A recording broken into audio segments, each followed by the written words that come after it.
తెలంగాణలో మొట్టమొదటి factory outlet Mukunda jewellers త్వరలో జూబ్లీహిల్స్ లో గ్రాండ్ ఓపెనింగ్. అన్ని బంగారు ఆభరణాలపై VA 2 to 12% మాత్రమే. త్వరపడండి. ప్రజలకు నష్టం కలిగించే పరిస్థితి ఎవరు చేసినా ఎప్పుడూ నేను ఉపేక్షించలేదు. దాని పర్యవసానం తిరుపతిలో వెంకటేశ్వర స్వామికి పట్టు వస్త్రాలు సమర్పించే కార్యక్రమానికి వెళ్తా ఉంటే నా మీదనే 24 క్లెయిమోర్ మైన్స్ ని బ్లాస్ట్ చేశారు. తమ్ముళ్ళు ఇక్కడ యువ కిషోరాలున్నారు. ఆ రోజు కూడా నేను భయపడలేదు. నా జీవితంలో పిరికితనం లేనే లేదని మరొక్కసారి విజ్ఞప్తి చేస్తున్నా. మీరు కూడా అలాంటి స్ఫూర్తిని తీసుకుని ఎంతో మంది పోలీసు వ్యవస్థలో ప్రజల కోసం ప్రాణత్యాగాలు చేసిన వాళ్ళు ఉన్నారు. సీనియర్ ఆఫీసర్స్ ఉన్నారు, జూనియర్ ఆఫీసర్స్ ఉన్నారు. అలాంటి సందర్భాలు చూసుకున్నప్పుడు ఏదైనా త్యాగాలు చేస్తారంటే ఆ త్యాగాలకు మారుపేరు పోలీసు వ్యవస్థ. దానికి నేను గర్వపడుతున్నానని చెప్పి కూడా నేను మీకు తెలియజేస్తున్నా. ఇప్పుడే నేను మిత్రుడు పవన్ కళ్యాణ్ గారికి ఒక చిన్న మాట చెప్పాం. బాబురావు ఒక చిన్న కోరిక కోరాడు. ఆ కోరిక మా ఊరికి ఆయనకు ఉద్యోగం వచ్చిన సంతోషం ఉంది కానీ ఊరి సమస్య మిగిలిపోయిందని అవకాశం దొరకతానే నాకు ఒక మాట నా చెవులో వేశాడు. నేను పవన్ కళ్యాణ్ గారికి చెప్పాను, ఎలుగురాతి బండ వాళ్ళ ఊరి పేరు, తెమ్ముల బండ నుంచి ఎలుగురాతి బండ వరకు రోడ్డు కావాలని అడిగితే మా ఊరికి రోడ్డు కావాలని అడిగాడు.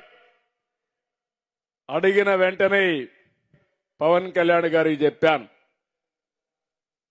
ఇక్కడే ఉన్నాడు. ఎంత కమిట్మెంట్ తో పనిచేస్తున్నారో ఇది ఒక ఉదాహరణ మాత్రం. ఇమ్మీడియట్ గా 3,90,00,000 అవుతుంది తెప్పించాడు. ఈ రోజే ఇంటికి పోతానే శాంక్షన్ కూడా చేసి పని కూడా ఇమ్మీడియట్ గా ప్రారంభిస్తారు. ఇది కూటమి ప్రభుత్వం యొక్క కమిట్మెంట్ అని అడుగుతున్నా. ఇలాంటి ప్రభుత్వం ఉంటే మా మీద విమర్శలు చేయడానికి కూడా చాలా మంది వస్తానే ఉంటారు. నేను ఒకటే మిమ్మల్ని అందరినీ కోరుతున్నా, విమర్శల కోసం చేస్తే దానివల్ల ఫలితాలు రావు. చిత్తశుద్ధుండి పనిచేసినప్పుడు మీరు కూడా గుర్తుపెట్టుకోవాల్సింది, ఏ ప్రభుత్వం వల్ల మీ జీవితాలకు మంచి జరుగుతుందో, మీ జీవన ప్రమాణాలు పెరుగుతాయో మీరందరూ కూడా గుర్తుపెట్టుకోవాల్సిన అవసరం ఉందని చెప్పి కూడా నేను మీకు తెలియజేస్తున్నా. సూపర్ 6 చెప్పాం, సూపర్ హిట్ చేశామా లేదా అని మిమ్మల్ని అడుగుతున్నా. ఇప్పుడు ఇక్కడ కానిస్టేబుల్ ఉద్యోగాలు వచ్చిన దానికి మీకు హ్యాపీ, సూపర్ 6 చేసిన దానికి మీ కుటుంబానికి కూడా హ్యాపీ. పెద్దలందరూ ఉన్నారు. ఎప్పుడూ ఇవ్వనన్ని సంక్షేమ కార్యక్రమాలకు నాంది పలికాం. 18 నెలలు చరిత్ర సృష్టించామని చెప్పి కూడా నేను మీకు తెలియజేస్తున్నా.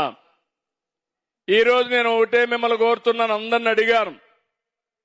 Highly qualified MTech, MSc, BSc, MA, BEd బాగా చదువుకున్నారు. అందరికీ టెక్నాలజీ మీద పట్టుంది. నేను ఒకటే మిమ్మల్ని అందరినీ కోరుతున్నాను. ఎన్నోసార్లు చెప్పాను, ఒకప్పుడు మనందరం హార్డ్ వర్క్ చేసేవాళ్ళం. ఇప్పుడు హార్డ్ వర్కే కాదు, స్మార్ట్ వర్క్ చేయాల్సిన అవసరం ఉంది. పోలీస్ వ్యవస్థకు మీకు ఒకటే విజ్ఞప్తి చేస్తున్నా. ఇందులో మీరు చూడాల్సింది ఇన్విజిబుల్ పోలీస్ కనపడకూడదు, విజిబుల్ పోలీసింగ్. మీది 3వ నేత్రంగా ఉండాలి. ఎవడైనా తప్పు చేస్తే చొక్కా పట్టుకోవాలి. మీరు కనపడకుండానే ఆ పని చేసే శక్తి, సామర్థ్యం మీకు రావాలని మనస్ఫూర్తిగా ఆకాంక్షిస్తున్నాను. ఈరోజు సింగపూర్ ఉంది. రోడ్లు ఎక్కడ పోలీసులే కనపడరు. మనం అందరం అనుకుంటాం ఎవడో కనపడలేదు కాబట్టి దారి మళ్ళిచ్చి పోదాం, రాంగ్ రూట్లో పోదామని. రాంగ్ రూట్లో పోతానే చొక్కా పట్టుకునే పరిస్థితిలో ఉంటారు. ఎయిర్పోర్ట్ లో చూస్తే ఎవ్వడు పోలీసే ఉండడు. ఎక్కడ చూసినా నిఘా కేంద్రాలు ఉంటాయి.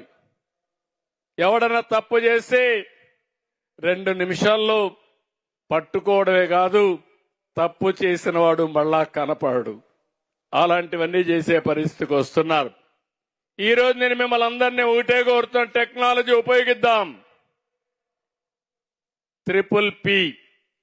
PPP నేరాల నియంత్రణలో ఈ విధానం మీరు పాటించాలి.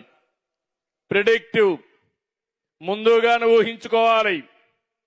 ఒకప్పుడు తీవ్రవాద సమస్య నాకు, ఆ తర్వాత ముఠా కక్షలు, ఆ తర్వాత కమ్యూనల్ వైలెన్స్, ఇప్పుడు రాజకీయ ముసుగులో నేరాలు చేసే రాజకీయ రౌడీలు తయారయ్యారు.